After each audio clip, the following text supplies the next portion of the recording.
Got him. Big. Really big. That's a giant bass. Oh my gosh, is that an animal? Hey folks, Mark Zona, host of Zona's Awesome Fishing Show and the Bassmaster Elite Series.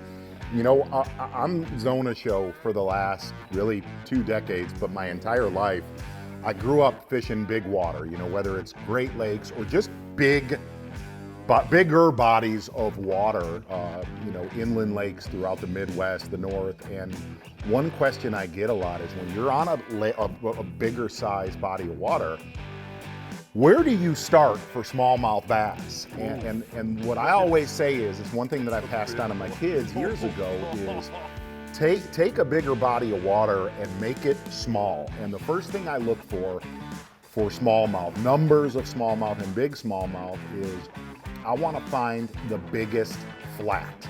The reason why is a flat is like for lack of a better reference, it's like a cornfield is for a population of deer. It's where they breed, it's where they eat, and in some way, shape, or form, they revolve their life around a flat, okay? And I know that sounds very basic, but it's not. I'll look at a map and say, bang, there's the biggest flat.